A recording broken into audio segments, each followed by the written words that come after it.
Selamat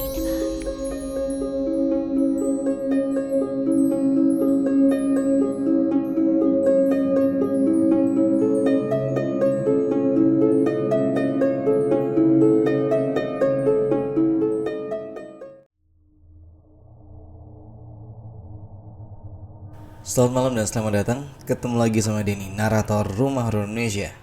Semoga kalian semua ada dalam keadaan yang sehat dan berbahagia. Malam hari ini saya akan membacakan cerita mengenai pocong korban kecelakaan. Kita mulai ya. Pagi itu tetangga sebelah rumahku, sebut saja namanya Dewi, anak seorang guru SD yang bernama Ibu Tuti. Jadi Dewi ini mau berangkat sekolah dan pamitan sama ibunya. Anehnya dia pamitan sampai 3 kali bolak-balik, hingga ibunya kebingungan dan merasa ada yang aneh dengan anaknya. Berikut percakapan antara Dewi dengan Bu Tuti yang sempat aku dengar. "Bu, Dewi pamit mau pergi sekolah." "Ya nak, hati-hati di jalan ya," jawab Bu Tuti. "Bu, Dewi berangkat ya Bu ya." "Loh, bukannya tadi udah pamit? Dewi masih belum berangkat juga?" tanya Ibu Tuti. "Bu, Dewi permisi mau berangkat dulu." Sampai 3 kali Dewi pamit dan cium tangan ibunya, membuat tanda tanya dalam hati orang tuanya itu. Tapi Ibu Tuti tak berpikir yang aneh-aneh pada saat itu. Dalam hatinya ia berdoa, semoga tidak terjadi hal-hal yang tidak diinginkan pada putri kesayangannya itu. Belum ada setengah jam, kabar buruk pun datang dari warga setempat bahwa ada anak sekolah yang ketabrak mobil Fuso gandengan waktu berangkat sekolah di dekat pasar. Kabar itu disampaikan oleh teman Dewi yang berangkat sekolah bareng dengannya pagi itu. Dengan sangat terburu-buru, dia datangi rumah orang tuanya Dewi, yaitu rumahnya si Bu Tuti tadi. "Assalamualaikum Bu Tuti," ucap temannya Dewi sambil mengetuk pintu. Tak lama kemudian Bu Tuti keluar. "Ada apa Nisa? Kok baik lagi? Mana Dewi?" tanya Bu Tuti. Nisa terisak. "Bu, Dewi? Ada apa dengan Dewi? Cepat katakan," kata Bu Tuti. Lalu Nisa pun menceritakan kejadian yang menimpa Dewi waktu mau berangkat sekolah. Dari arah belakang, mobil Fuso menabrak sepeda Dewi. Dia kemudian terjatuh ke tengah jalan dan tergilas ban belakang Fuso. Hingga, maaf, saya nggak bisa gambarin detail ya. Intinya jasadnya Dewi tidak dalam keadaan utuh dan sangat mengenaskan. Kontan Bu Tuti pingsan begitu dikasih tahu bahwa anaknya telah meninggal dengan tragis. Siang harinya setelah segalanya diurus-urus, akhirnya jenazah Dewi dibawa pulang.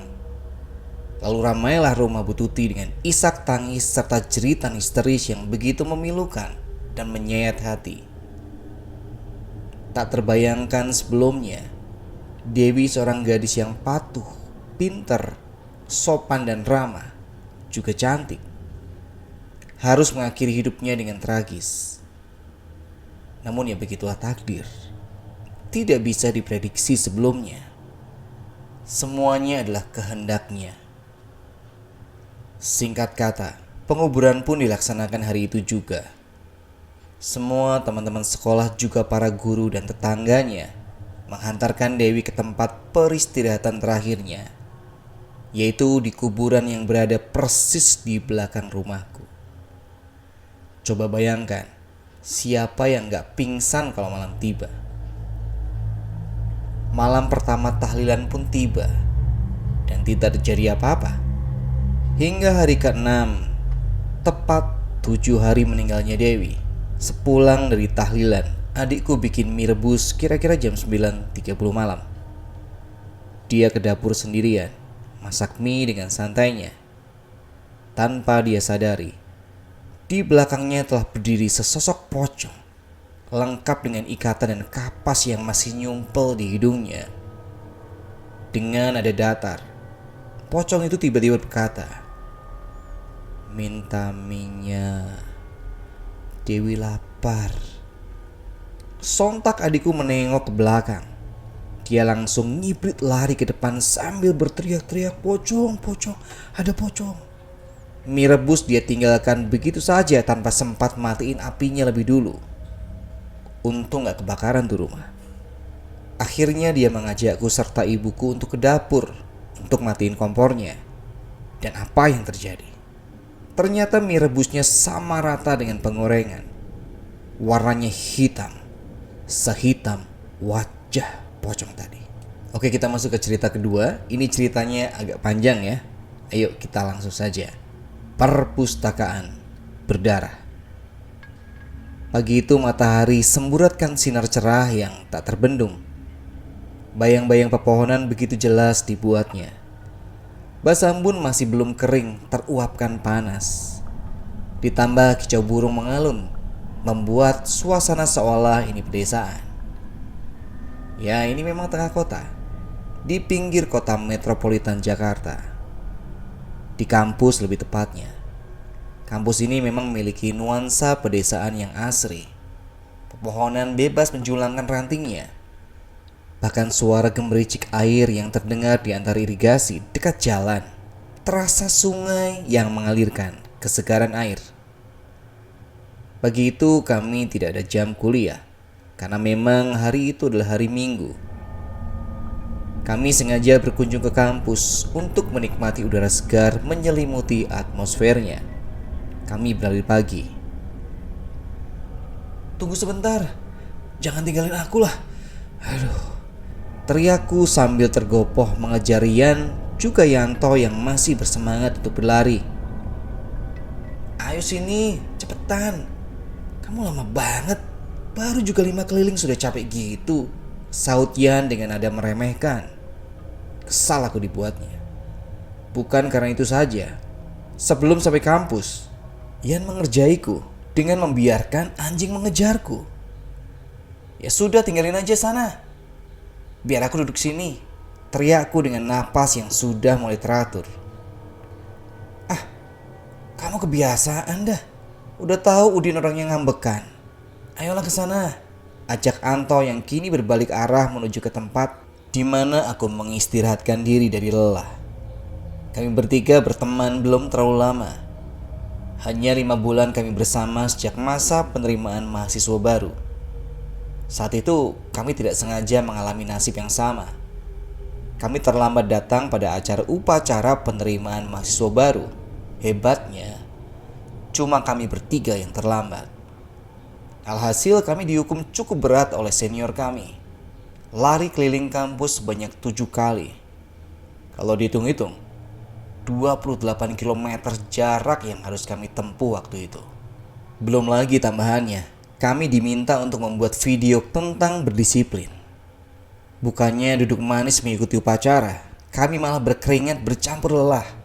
Sejak saat itu, kami berteman dekat sampai sekarang. Kampus kami memang sedikit berbeda dengan yang lain. Bukan hanya lingkungan yang masih teramat hijau, tapi juga keunikan perpustakaan yang kampus kami miliki. Ya, perpustakaan itu melayani mahasiswa 24 jam dalam 1 hari, 7 hari dalam 1 minggu, dan 4 minggu dalam 1 bulan. Hanya tidak beroperasi jika libur perayaan hari besar nasional saja. Terdengar suara ambulan yang semakin keras. Ternyata berarah ke perpustakaan dekat tempat aku duduk. Kenapa ada ambulan? Ke perpustakaan lagi. Padahal masih pukul 7.30 pagi. Gerutukku penuh tanya. "Din, itu ambulan ada apa ya? Tadi dia lewat kayak buru-buru gitu," tanya Yan yang telah berbalik arah. "Kurang tahu," jawabku yang masih kesal dengan sikap Yan hari itu. "Ya ampun, masih kesal rupanya." Dengan nada menggoda, dia mencoba mencairkan suasana. "Lagian cuma minta ditungguin," malah jawab gitu. "Sudah lupa apa? Sebelum lari, aku sudah lari dikejar anjing." Coba lihat," Anto memotong. "Ambulans itu ternyata menjemput mayat. Jawabnya. "Hah? Mayat?" Serempak aku dan Ian kaget mendengarnya. "Iya, mayat. Coba lihat," kata Anto. Ternyata benar. Ambulans itu datang atas permintaan untuk menjemput seorang mahasiswa yang ditemukan tewas di perpustakaan. Tidak jelas apa penyebabnya. Yang pasti tubuh mahasiswa itu berlumuran darah akibat goresan benda tajam di bagian perut, dada, dan juga lehernya. Kampus kini ramai dengan isu kematian seorang mahasiswi di perpustakaan tempo hari. Perpustakaan pun ditutup sementara untuk penyelidikan. Seminggu setelah kasus itu, akhirnya perpustakaan kembali dibuka bertepatan dengan hasil penyelidikan yang menyampaikan pada media bahwa kematian itu disebabkan oleh dirinya sendiri. Mahasiswi itu merobek-robek dirinya sendiri dengan pisau. Sejak saat itu, tidak ada perubahan pada pengunjung perpustakaan. Tetap ramai seperti biasanya. Sampai tiba pada suatu hari saat kami berkunjung untuk mengerjakan tugas pada pukul 22.00 malam.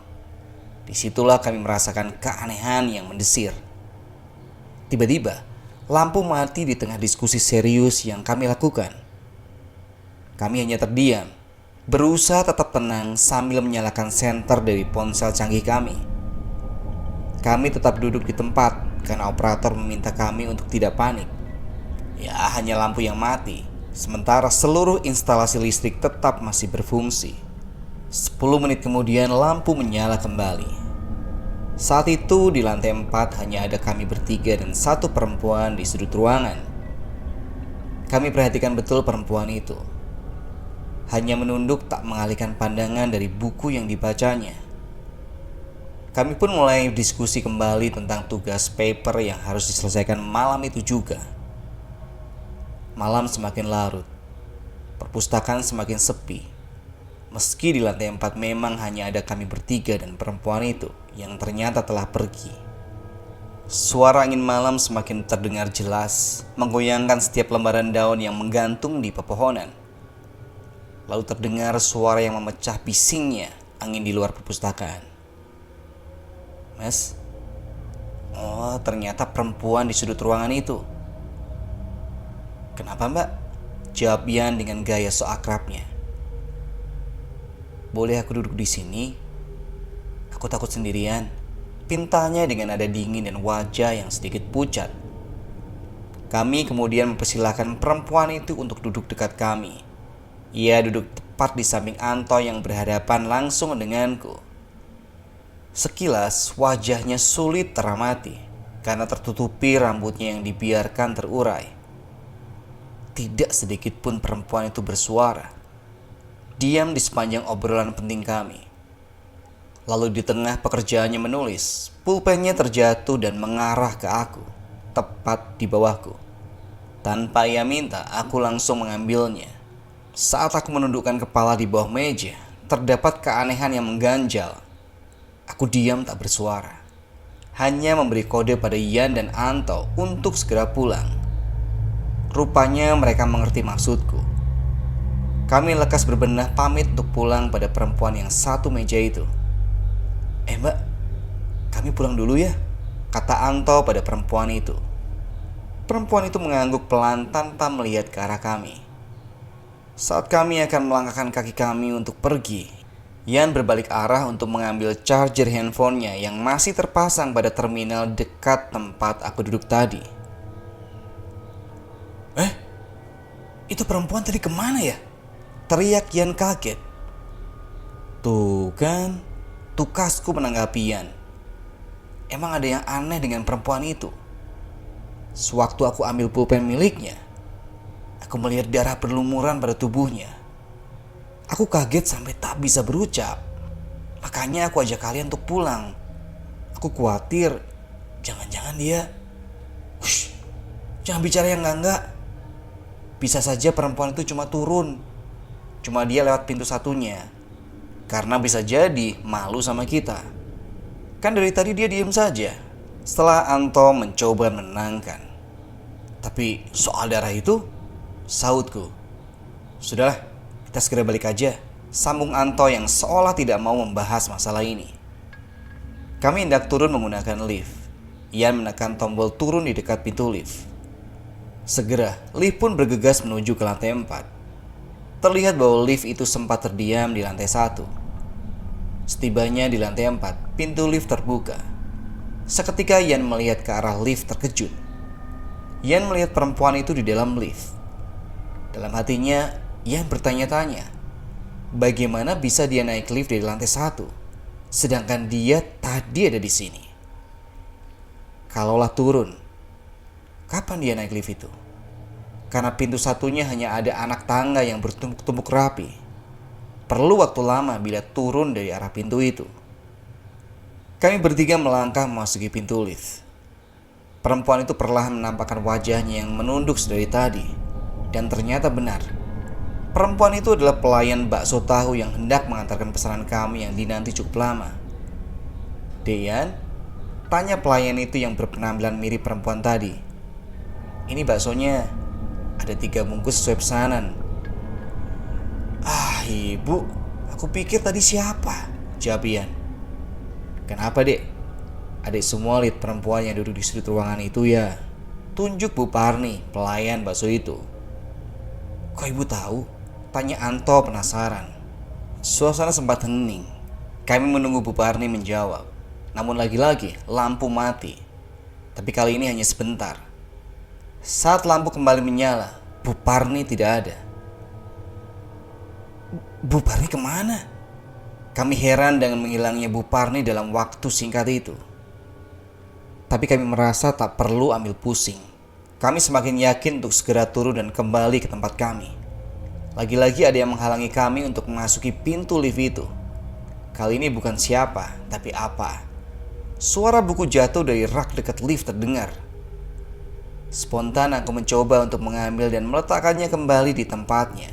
Meski detak jantung semakin berdebar melihat segala keanehan yang terjadi. Apalagi hanya aku yang melihat darah berlumuran di tubuh perempuan itu. Aku ambil dan letakkan buku itu.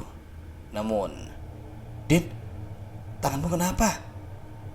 Kok berlumuran darah? Tanya Anto heran. Iya Din, tangan kamu berlumuran darah tuh, saut Ian ikut heran. Aku lihat tanganku, dan benar, tanganku penuh darah. Aku gemetar, detak jantung semakin kencang. Sekujur tubuh terasa mati. Kepanikan ini diperparah dengan pintu lift yang tiba-tiba tidak bisa dibuka.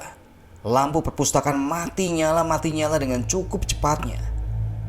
Kami bertiga panik dan bersiap lari ke arah tangga darurat. Kenapa Yan? Ayo kita turun. Kenapa berhenti? Desak Anto panik. Lihat Tok, anak tangga itu tiba-tiba berdarah. Anak tangga itu mengeluarkan darah. Jawab Yan yang membuat suasana semakin menggila. Aku yang paling panik di antara mereka. Ayo kita lewat pintu satunya, ajak Anto. Kami berbalik arah dan lantai perpustakaan itu menjadi merah karena darah. Kami diam terpaku. Tok, rambutku basah, ucap Ian pelan. Tok, darah Tok, ini darah, kata Ian yang setengah berteriak. Langit-langitnya berdarah, teriaknya. Kami sampai hilang akal. Darah itu menghalangi langkah kami. Darah itu mengalir menuju kami, seakan ingin tenggelamkan kami dengan genangannya. Anto mencoba menenangkan kami yang pikirannya kurang jernih. Tapi suara sepatu terdengar. Ada yang mendekat ke arah kami. Tidak jelas karena lampu masih nyala redup tak karuan. Siapa itu? Tanya Anto memberanikan diri. Suara langkah itu semakin dekat, semakin keras. Anto mulai menerka-nerka rupa orang tersebut dan suara tebasan pisau terdengar dari tubuh Anto. Anto, teriakku juga Ian. Tebasan itu dilayangkan untuk kedua kali, ketiga kali, keempat kali, sampai Anto tak bernapas karena banyaknya kehilangan darah. Orang itu hilang. Ian mendekat, namun aku tak mampu melangkah karena mati rasa. Belum sempat Ian mendekat ke Anto, Ian tertusuk pisau yang melayang dari arah depannya. Mungkin si penyerang tadi masih di sana. Ian, jeritku lepas melihat dua orang kawanku terbunuh. Aku ingin mendekat ke mereka, Namun mati rasa ini belum juga hilang. Hanya jerit tolong dan juga tangis yang kulakukan. Tak ada respon, tak ada yang datang. Perpustakaan benar-benar sepi. Penjaga pun mungkin tak mendengar jerutanku. Mas, perempuan itu tiba-tiba muncul di belakangku. Aku juga dibunuh di sini, di lantai ini. Aku mati bukanlah bunuh diri. Jelasnya merangsang bulu kuduku merinding. Kamu siapa? Apa maksud kamu? Tanyaku gemetar. Tolong cari pelakunya, Mas. Atau akan ada korban berikutnya, jawabnya dingin. Din, woi, kamu kenapa? Tanya Ian sambil menggoyangkan pundakku. Aku terbangun. Ternyata semua itu lamunan semata. Ian, ambulans, mahasiswi, meninggal, perpus, darah, ucapku. Kamu ngomong apa? Iya, itu ada ambulans yang ternyata jemput mayat yang ditemukan di perpustakaan lantai 4. Tadi Anto tanya langsung ke pihak yang bertugas, terang Ian. Meninggal karena bunuh diri? Tanyaku. Iya, menurut info yang ada begitu. Tapi itu masih dugaan, jawab Ian. Ian, bukan Ian. Dia dibunuh. Dia bukan bunuh diri. Kita harus cari tahu siapa yang membunuhnya. Itu pesan dia. Ekspresi bingung itu muncul pada raut wajah Ian juga Anto. Namun mereka percaya setelah mendengar segala penjelasan yang kusampaikan. Sejak itu, kami lakukan penyelidikan untuk mengungkap pelaku pembunuhan di perpustakaan itu.